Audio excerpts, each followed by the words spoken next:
menjawab salam itu wajib. Alhamdulillah, wassalatu wassalamu ala sayyidina Rasulillah Sayyidina Muhammadin wa ala alihi wa ashabihi wa mawala wa la hawla wa la quwwata illa billah. Subhanaka la ilma lana illa ma 'allamtana innaka antal alimul hakim. Rabbi shrah li sadri wa yassir li amri wahlul 'uqdatam min lisani yafqahu qawli. Amma ba'd. Bapak jemaah majelis Burdah Desa Nijo yang dirahmati oleh Allah Subhanahu wa taala. Pada malam hari ini kita dipertemukan kembali setelah libur berapa minggu ya. Alhamdulillah dengan kesibukan masing-masing. Kita malam hari ini berada di malam berapa Rabiul Awal? Ada terakhir. Hah? Terakhir 26 bulan Rabiul Awal. Sudah mau keluar dari malam ada bulan Rabiul Awal. Ya. Apa yang kita bawa masih kayak kemarin-kemarin, berlalu begitu saja. Padahal sebenarnya ini momentum untuk kita untuk kembali menjadikan Nabi Muhammad itu teladan utama kita. Ya. Dalam hidup ini apa sebenarnya yang paling indah yang dialami oleh seorang manusia? Apa? Ada tahu? Yang paling indah apa? Yang dialami semuanya. Saya dengan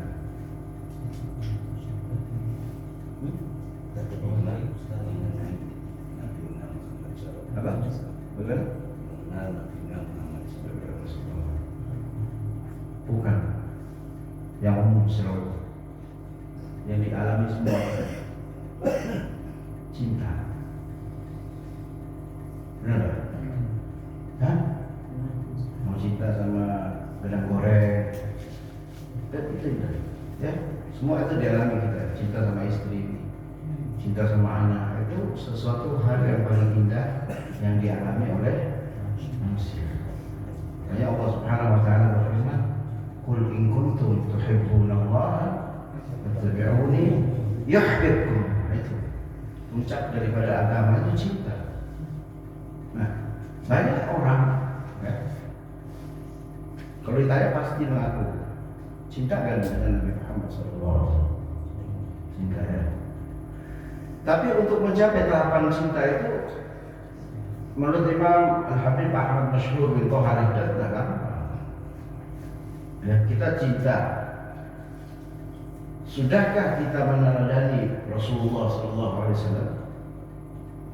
Ya. Atau jangan-jangan kita membenci Rasulullah dengan cara yang samar? Paham? Yang dilarang oleh Nabi kita kerjakan. Contohnya kita mencari-cari kesalahan orang lain. Atau hal yang paling sederhana mungkin pertanyaannya, pernah nggak kita ya, di jalan ketemu seorang pelacur, kita dipanggil ya awe-awe, pernah nggak kita berdoa buat pelacur itu? Mungkin dia sedang ditimpa dengan ujian berupa kehinaan atau ujian berupa ekonomi. Pernah nggak kita berdoa, menangis, memohon kepada Allah supaya dia mendapatkan hidayah? Atau jangan-jangan kita hanya mengucapkan astagfirullahaladzim, tapi dengan pandangan merendahkan? Tak pernah, saya juga tak pernah. Ya kan? Ini membenci Nabi dengan cara yang halus. Karena Nabi tidak pernah mengajarkan seperti itu. Kan tidak pernah boleh kita memandang rendah kepada siapapun. Ya. Nabi Daud alaihissalam pernah memandang rendah kepada seekor cacing. Seekor cacing tidak ada gunanya. Ya. Ternyata turun malaikat mengabarkan bahwa cacing ini setiap hari bersolawat kepada Nabi Muhammad SAW ribuan kali. Ya, kita tidak tahu orang. Secara zahir kita lihat dia melakukan maksiat, tapi malam harinya mimpi dia menangis kepada Allah Subhanahu wa taala. Ya. Jadi untuk mencapai tingkatan cinta kepada Nabi itu, kata Imam Al-Habib Ahmad Nasir bin Taha, dan ada 3 tingkat tahapan rohani yang harus kita lalui. Yang pertama, ta'alluq. Ta'alluq ini apa? Mengkaitkan hati kita kepada Nabi Muhammad SAW. Buahnya apa? Buahnya banyak membaca sholawat kepada Nabi. Sudah mungkin ada yang melakukan itu ya. Itu tahapan pertama. Kita banyak menyebut nama Nabi Muhammad sallallahu alaihi wasallam, ya. Man ahabba syai'an aktsar min dzikri. Orang yang cinta kepada sesuatu dia banyak menyebut nama orang yang dia cintai. Ini tahapan pertama, ta'alluq. Hati kita terkait dengan Nabi Muhammad. Kita mau membaca sirah mengenal Nabi Muhammad. Ini tahapan pertama. Sudahkah kita melakukannya? Insyaallah ya. Yang kedua, tasyawuq. Ya. Tasyawuq itu ada rasa rindu kepada Nabi, rasa ingin ketemu dengan Nabi Muhammad, baik dalam mimpi maupun ya, mimpi aja kita sulit ya. Sulit ya, itu tasyawuq. Kalau sudah ada rasa tasyawuq ini, maka akan timbul tadawuq. Tadawuq ini Nabi Muhammad sudah melekat di hati kita, sudah ada zauq, rasa. Apa itu cirinya? Ya, kita mau melakukan sesuatu, ingat dengan Nabi Muhammad.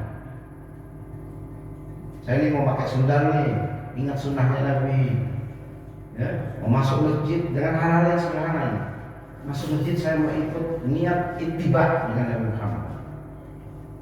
Ya, ini sudah 3 tahapan kita lalui, baru bisa kita disebut sebagai orang yang mencintai Nabi Muhammad SAW. Ya kan? Karena mencintai Nabi Muhammad dan mencintai Allah itu satu paket. Kalau kita sudah mencintai yuhibbukumullah, Allah sudah cinta kepada kita, berarti Nabi Muhammad juga cinta kepada kita. Jadi kita punya cinta tidak asal kita ngaku sebelah pihak. Ya. Ya kan? Benar nggak? Kita cinta dengan Nabi, kita ikuti akhlaknya. Jangan gampang sakit hati, ya. Jangan gampang nesu, jangan gampang dendam, jangan gampang berburuk sangka kepada orang, jangan gampang kita mencari-cari kesalahan orang lain, mencari aib orang lain. Ya. Man tatabba aurata akhi, tatabba Allah auratah.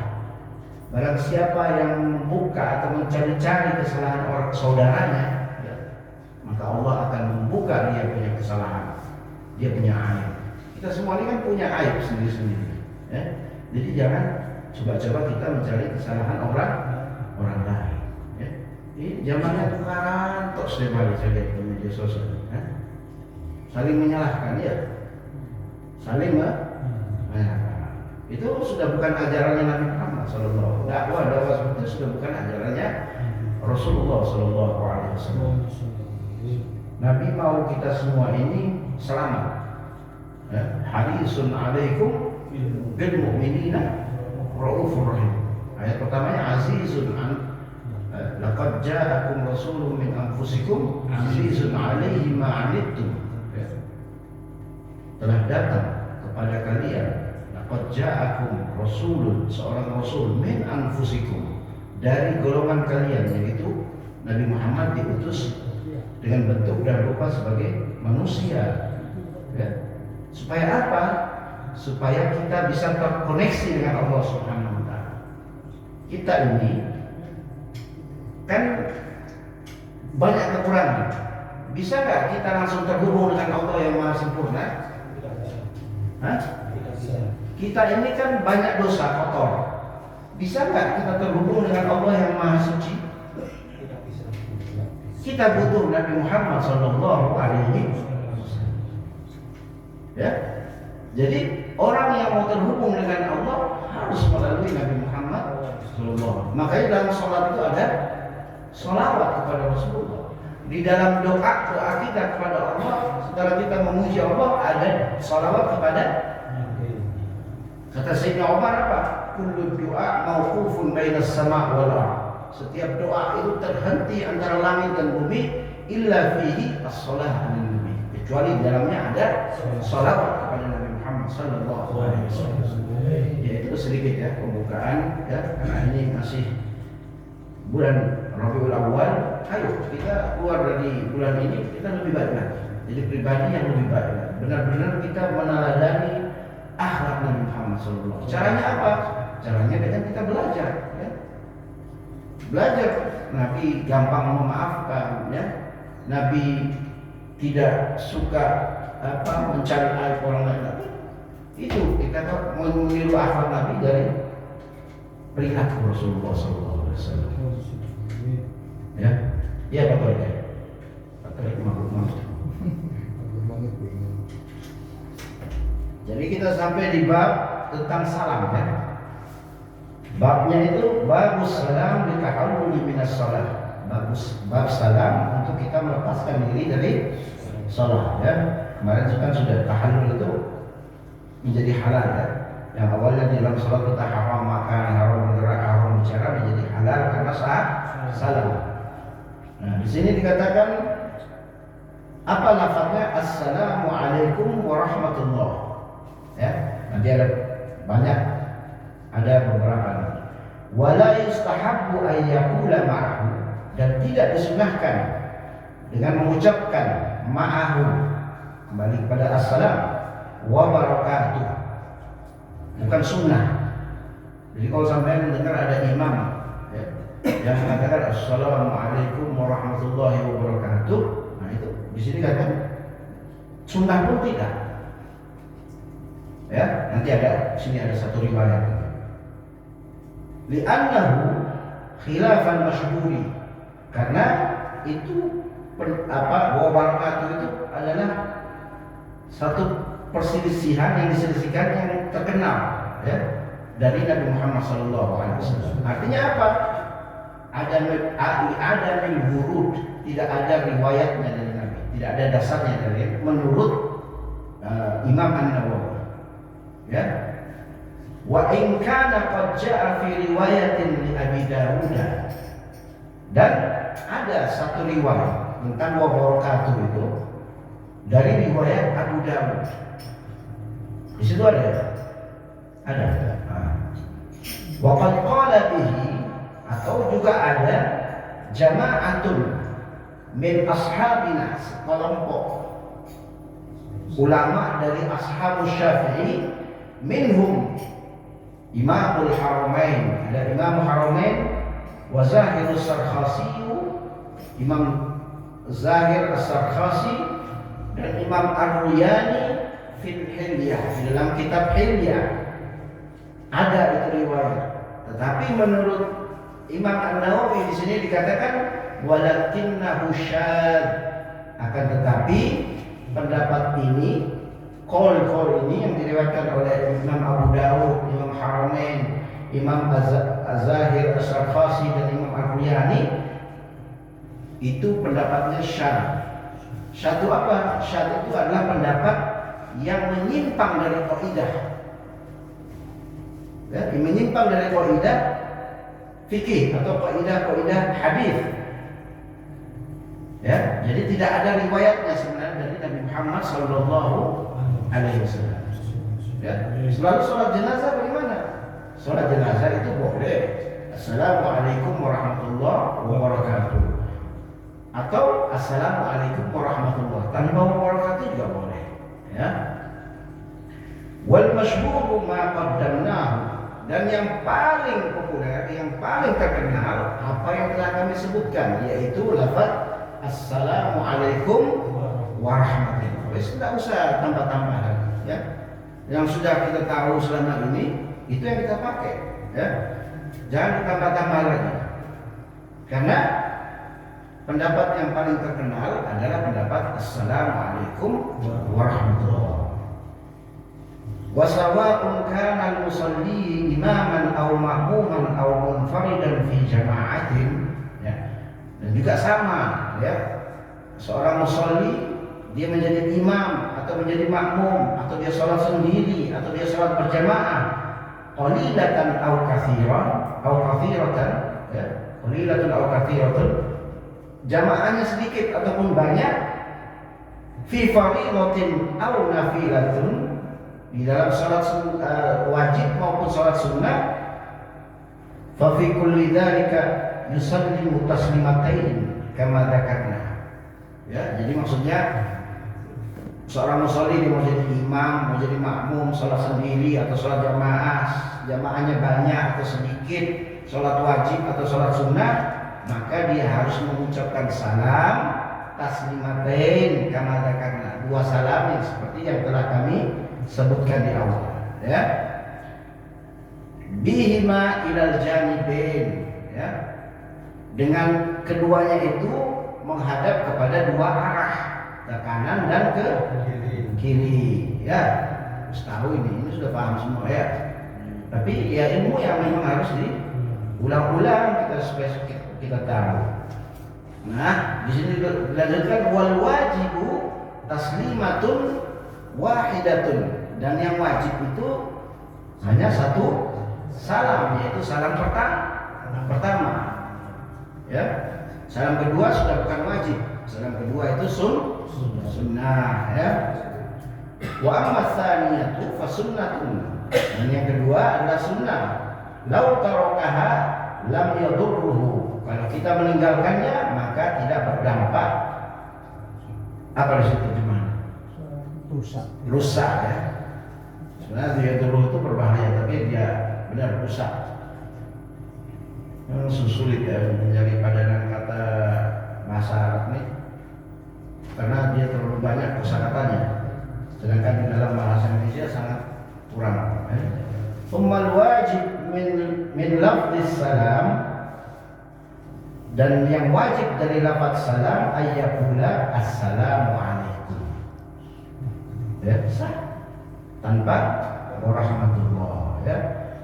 Walau qala salamun alaikum, kalau ada yang mengatakan salamun alaikum, di sini dikatakan lam yujzi'uhu 'alal ashah, tidak mencukupi, artinya bisa membatalkan salatnya, ya, atas pendapat yang ashah, pendapat yang paling sahih, ya. Pendapat al-ashah itu tinggi, ya. Ada di bawahnya pendapat yang sahih. Ada lagi pendapat muqabilul ashah, kebalikannya pendapat yang paling sahih, ya. Tapi kita harus memakai kaidah yang pendapat yang ashah, ya. Walau qala alaikumussalam, ya, alaikumussalam itu cukup, bisa, boleh, ya. Tapi tidak umum. Pak Torik coba imam nanti. Waalaikumsalam. Diprotes. Tapi tunjukin nanti Pak Torik. Ada di kitab Al-Adhkar gitu. Itu kamunya Ratu Soleh. Dari sini banyak nih. Falau qala assalamu alaik au salami alaik au salami alaikum au salamullahu alaikum au salamun alaikum bi ghairi tanwin, ya. Tadi kan ada salamun alaikum. Ini yang terakhir salamu tanpa tanwin, alaikum, ya, bi ghairi tanwin. Lam yujzi'uhu syai'un min hadza bila khilaf. Tidak mencukupi itu salam itu, ya. Tidak pas lah artinya. Tanpa khilaf para ulama. Wa tabtulu salatuhu, dan salatnya batal, ya. In qala amidan aliman fi kulli dzalik. Kalau yang mengucapkan itu dia mengucapkan dengan sengaja dan dia tahu hukumnya, batal salat. Hah? Ya, dengan sengaja, ya. Itu batal salat. Tapi kalau dia nggak tahu ilmunya, dia mengucapkan itu sah salat. Ya. Kita cari yang gampang, ya. Memang agama ini harus dibuat mudah, ya. Makanya fikih harus belajar. Dia harus belajar. Nah, ini juga ada pendapat illa fi qawlihi assalamu alaihim fa innahu la tabtulu salatuhu bihi li'annahu du'a'un. Dia ngucapin assalamu alaihim, ya, sholatnya tidak batal karena itu mengandung doa, ya. Wa in kana sahiyan lam tubtal, lam tabtul salatuhu. Kalau dia lupa, maka sholatnya tidak batal. Walam yahsul tahallul minas salat bal yahtaj ila istinafin salamin sahih. Ya, jadi kalau dia mengucapkan itu dalam keadaan lupa, maka sholatnya tidak batal, tapi dia tidak mencapai kepada apa yang disebut dengan tahallul, mengakhirkan sholat itu.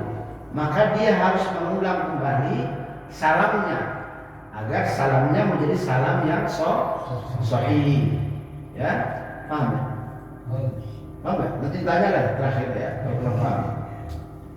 Walau iktasara al-imamu ala taslimatin wahidatin, andai kata seorang imam dia meringkas hanya dengan satu salam, ya, atal makmum bitaslimatain, maka seorang makmum bisa melakukan salam dua kali.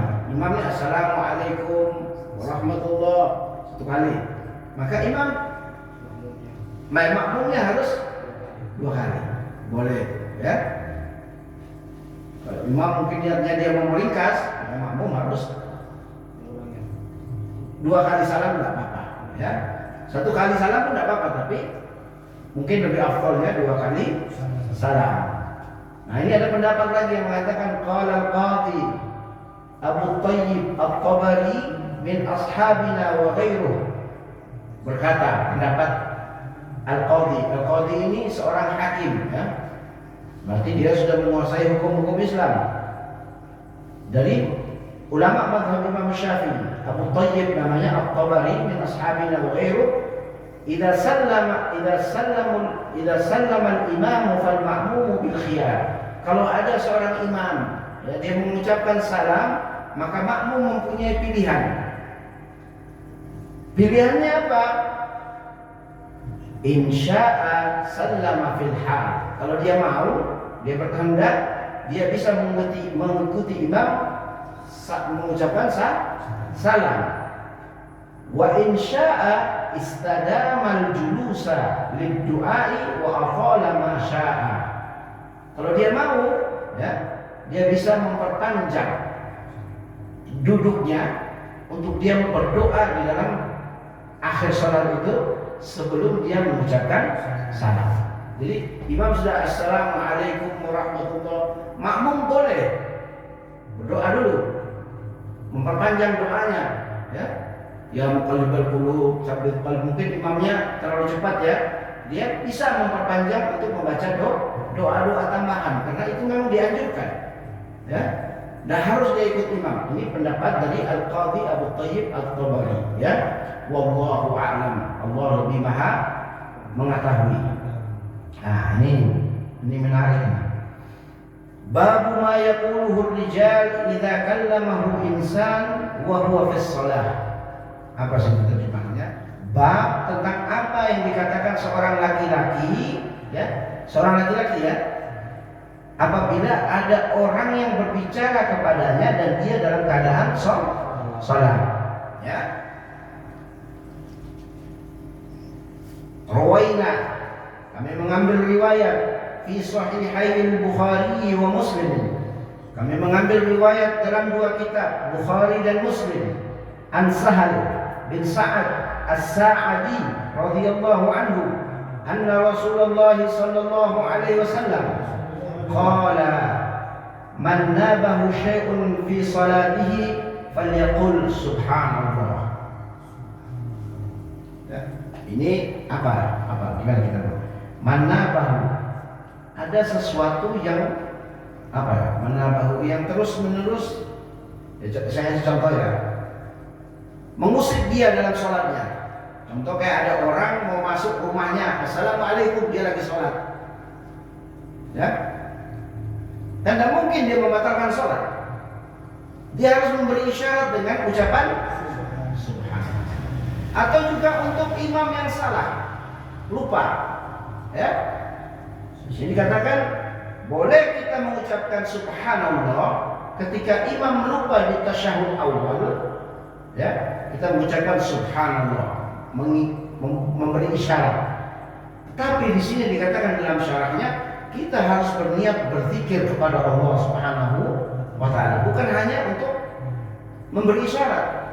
Kalau tidak bisa batal salatnya. Ini dikatakan dalam kitab-kitab fikih juga ada, di Fathul Mu'in itu juga ada. Ya.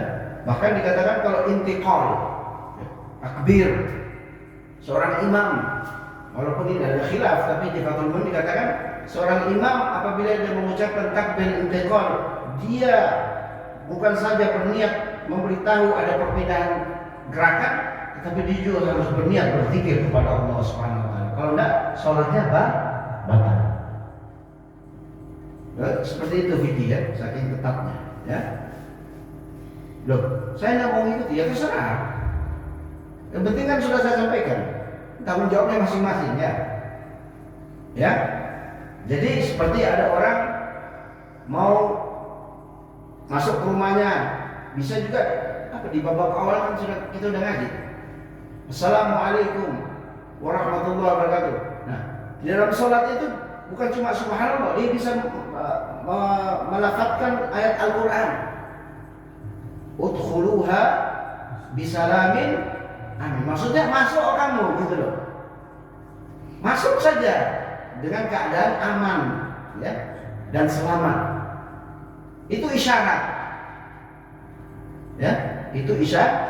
Nah, ini pentingnya kita belajar ilmu. Nah, kalau orang nggak tahu itu bingung ya, ini saya batalin sholat, ya. Ada satu kisah. Kisah ini diriwayatkan dalam kitab Bukhari, Adabul Mufrad. Ya, ada seorang ahli ibadah. Nah, ini pentingnya ilmu, kan? Pentingnya ilmu ini di sini. Walaupun dulu belum ada fikih, ya, tapi kan pasti sudah ada tuntunan-tuntunannya. Ini dikisahkan di zaman Nabi Isa alaihissalam. Ada seorang ahli ibadah namanya Juraij. Pernah dengar? Pernah dengar? Ya, saya cerita lagi ulang, nggak apa-apa, karena ilmu. Walaupun sudah tahu saya cerita. Juraij ini punya satu tempat khusus ibadah. Memang ahli ibadah, tapi Juraij ini tidak punya ilmu. Satu kali dia sedang sholat, dia dipanggil oleh ibunya. Panggil oleh ibunya. Keadaan sholat dia bingung. Ini saya sholat terus apa memenuhi panggilan ibu saya? Ya, ya kan? Saya pernah sholat itu ketika sholat duha dipanggil ibu saya. Jadi saya batalin sholat. Tapi kalau sholat wajib kita harus memberi isyarat. Dengan apa? Allahu Akbar. Supaya tahu ibu kita lagi sholat. Nah, Juraij ini dia diam. Dia mengatakan dalam hati saya memenuhi panggilan ibu atau saya sholat. Akhirnya dia lebih mengutamakan sholatnya. Satu kali dipanggil, sampai 3 kali dia lebih mengutamakan sholatnya. Ya. Akhirnya ibunya berdoa dengan doa yang jelek. Saya doakan kamu tidak akan mati sebelum melihat pelacur. Di kisah awal itu dikatakan oleh Nabi Muhammad SAW ada seorang pelacur yang bertemu dengan seorang pengembala. Akhirnya mereka berbuat mesum, ya, sampai mempunyai anak. Akhirnya perempuan ini menghadap ke seorang raja dan mengadu. Lalu raja ini bertanya, siapa yang menghamili engkau? Perempuan ini mengatakan yang menghamili saya Juraij. Akhirnya dihancurkan rumahnya, diikat tangannya, dibawa ke hadapan raja. Ya, dibawa ke hadapan. Ini akibat dari dia tidak punya ilmu dan dia tidak berbakti kepada ibunya. Ya. Akhirnya raja mengatakan, apakah engkau? Padahal Juraij tidak melakukan itu. Tapi karena doa ibunya diterima, dia dituduh menghamili pelacur itu sampai punya anak. Ya kan? Ibu itu apa tadi doanya? Engkau tidak akan mati sampai engkau melihat seorang padahal dia orang ahli ibadah, punya tempat khusus di atas bukit, dihancurkan oleh raja. Akhirnya raja bertanya kepada Juraij, apakah engkau mengenal perempuan siapa perempuan ini? Aku tidak kenal. Jadi dia menghabiskan waktunya untuk beribadah kepada Allah Subhanahu Wa Taala. Kata raja, engkau telah memahaminya dan dia telah mempunyai seorang anak dari hubungan engkau dengan dia. Lalu kata Juraij, di mana anaknya? Ternyata anaknya itu sedang di dalam pangkuan, dalam gendongan ibunya. Akhirnya dia menghadap kepada ibunya. Nah, kan tadi sholatnya tidak pernah menghadapnya. Dan sekarang dia menghadap ibunya. Setelah menghadap ibunya, doa ibunya itu terhapus. Akhirnya anak itu ditanya sama raja, engkau anaknya siapa? Anak yang masih kecil itu bisa berbicara. Aku adalah anak pengembala sapi. Ya, paham ya? Ini kisahnya di Bukhari. Rasulullah yang menceritakan. Di Muslim juga ada. Ya.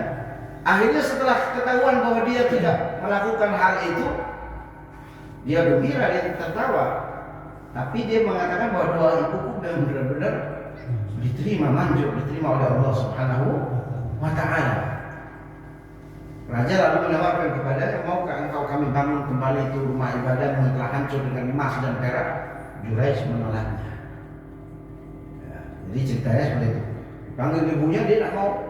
Kalau kita kan sudah ada tahu ya, tuntunan ya, sholat sunnah dipanggil ibu harus membatalkan sholat. Tapi kalau sholat wajib, kita beri isyarat, ya. Jadi ini kata sabda Nabi Muhammad, "Man nabahu syai'un fi sholati falyaqul subhanallah." Atau ada juga di sini saya baca syarahnya. Ya. Sebentar. Ini. Wa in dari musyrifin ala halakika a'ma'i qurba min al-wuqu'i fi bi'r. Ketika sholat nih, ya. Kita melihat ada orang buta yang berjalan. Nah, orang buta ini berjalan hampir-hampir saja dia masuk ke dalam sumur. Ya, apa yang kita lakukan? Kita mengucapkan Subhanallah. Nah, Subhanallah. Nah, kalau tidak mempan, maka kita harus membatalkan sholat, menolak orang buta tersebut, ya.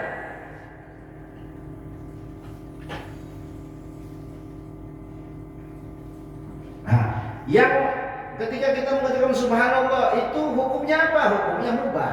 Ketika ada orang masuk, ya, kita memberi syarat, hukumnya mubah. Tapi wajib ketika ada orang buta, menjadi wajib ini ucapan subhanallah.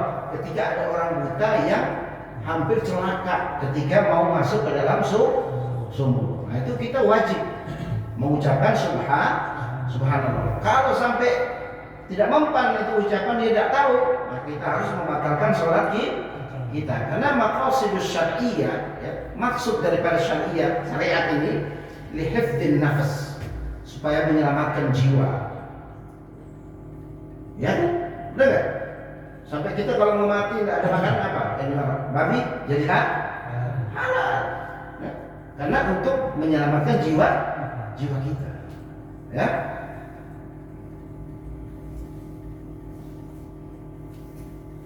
Nah itu wa tanbih fima dzukira mandub in kana lil mandub kama idza hammal imam bi tarki sunnati kata. Ini yang tadi. Yang sunnah itu kalau kita mengucapkan ada imam yang mau dia tasyahud awal, dia lupa berdiri. Kita mengucapkan subhanallah. Nah, posisi berdiri seorang imam itu kalau dia memang lebih dekat kepada tasyahud awal, maka dia harus turun. Tapi kalau posisinya dia lebih dekat kepada berdiri, dia tidak boleh turun. Kalau dia turun maka batal sholatnya. Karena dia lebih mengucapkan yang sunnah daripada yang rukun. Ya, berdiri itu kan rukun. Ya, lihat posisinya. Kita lihat kalau kita lupa tasyahud awal, kita lihat posisi kita berdiri itu. Mana yang lebih dekat? Kalau lebih dekat kembali, maka kembali. Kalau lebih dekat berdiri, maka kita tidak boleh duduk, ya, situ.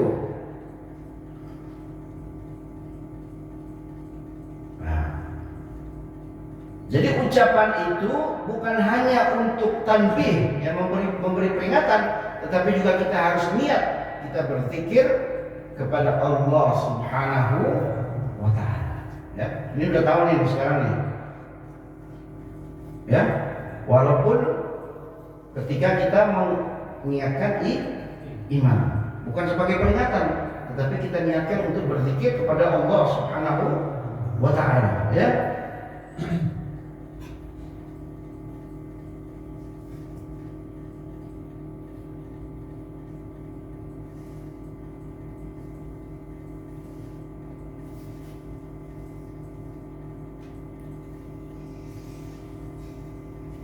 Nah, ini bisa dikatakan wa'lam annahu law nawa bi tasbih tanbih wahdahu au atlaqa batalat salatuhu. Kalau dia meniatkan itu tasbih hanya untuk peringatan, memberi peringatan, di sini syarahnya dijelaskan ya. Kalau dia niatnya hanya untuk memberi peringatan dengan mengucapkan tasbih itu, maka sholatnya batal. Sholatnya apa? Sama seperti qaulul muballigh. Tahu? Di sini jarang tuh. Biasanya ada di masjid-masjid besar. Imamnya Allahu Akbar, ada yang mengucapkan untuk menyampaikan kepada makmum ya. Nah, itu dia niatnya harus zikir kepada Allah Subhanahu wa taala. Bukan saja niatnya untuk menyampaikan. Ya. Kalau enggak batal sholat. Ya. Itu di Fathul Muin ada, ya. Nah ini yang menarik. Wa fi riwayatin fi sahih, idza nabakum amrun falyusabbihur rijal. Ya, sudah tadi kalau ada seperti urusan seperti yang tadi itu, maka seorang laki-laki mengucapkan tasbih. Wal tusaffiq an-nisa. Apa? Ya. Di sini ada penjelasannya. Mana?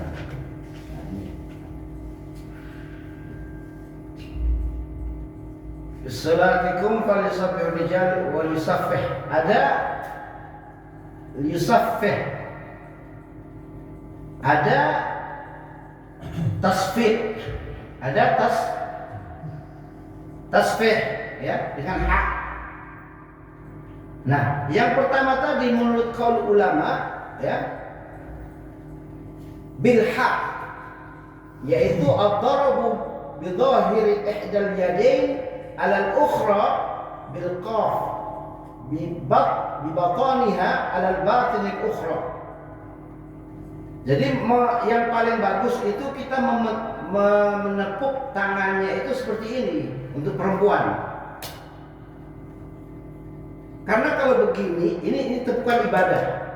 Karena kalau begini, itu bisa tepukan niatnya main-main. Ya, paham nggak ya? Bisa begini, tapi untuk ikhtiar lebih hati-hati. Hendaknya kita perempuan itu menepuk dengan telapak tangan ditempelkan di atas telapak punggung tangan yang satunya. Ya, tapi kalau begini, yang tadi tasfir itu seperti la'ab ya, seperti untuk hiburan ya. Itu sebaiknya dihindari dengan menempelkan dua telapak tangan ya. Tepukan yang paling bagus adalah tasfih tadi dengan hak ya, seperti ini. Diajarkan tuh istrinya nanti kalau sampai sholat jamaah, maka ditepuk dengan tepukan seperti ini ya. Ya. Apalagi dia niatnya tepuk gini untuk main-main ya. Makanya saya pernah lihat kalau ada kiai-kiai yang benar itu, kalau ada orang pidato dia yang lain tepuk tangan begini, ada kiai yang tepuk tangannya begini. Karena dia tidak mau tasyabbuh bil kuffar. Ya. Karena di masjid itu tidak boleh ada orang tepuk tangan, ya. Ada orang yang berhati-hati itu jangan tepuk tangan di masjid, karena itu niatnya itu banyak orang kebanyakan orang-orang Nasrani tepuk tangannya seperti ini. Tapi kalau tepuk tangan ibadah, tepuk ibadah, ya menempelkan telapak tangan kepada punggung tangan, ya. Nah, itu mungkin bisa dipahami, ya, ucapan subhanallah, ya. Atau saya kembali lagi, mungkin ada di rumah istri yang meminta sesuatu kepada kita ketika kita sedang sholat, bisa kita dengan isyarat mengucapkan ayatul Quran, khudil kita babi quwwah. Nah, itu ada di Fathul Mu'in, ya. Ambillah kitab itu dengan, maksudnya ambillah apa yang kau mau di dompetnya kita atau apa gitu loh, uang atau apa. Itu isyarat-isyarat. Karena tidak boleh kita membatalkan sholat dengan udzur syar'i yang pas. Nah boleh, ya. Mungkin kita ketut dengan itu boleh kita batalkan sholat. Tapi kalau yang lain-lain, ada tamu datang membayar hutang, tidak boleh kita membatalkan sholat. Ya, kita dengan isyarat udkhuluha salamin. Nah, masuklah ke rumah itu isyarat. Asal tamunya ngerti. Kalau tamunya nggak ngerti ya salam terus, ya. Yang penting itu sudah isyarat-isyarat yang sudah dijelaskan diajarkan oleh Nabi kita Muhammad Sallallahu Alaihi Wasallam. Sudah berapa? Cukup lama, ya. Ya itu cukup, ya. Mungkin itu saja. Mudah-mudahan kita semua mendapatkan futuh, terbukanya hati kita menerima ilmu, sehingga kita bisa mengajarkan kepada keluarga kita di rumah sebagai oleh-oleh, ya. Jangan lupa ini bulan Maulid, mudah-mudahan kita mendapatkan cahaya daripada kita bersalawat kepada Nabi Muhammad SAW, sehingga kita keluar dari bulan Maulid, dosa-dosa kita diampuni oleh Allah, hajat-hajat kita dikabulkan oleh Allah, keluarga kita disehatkan oleh Allah, semuanya urusan kita digampangkan, dimudahkan oleh Allah Subhanahu wa taala. Hadza minni wal 'afwu minkum. Wallahu a'lam wa ahkam. Wassalamu alaikum warahmatullahi wabarakatuh.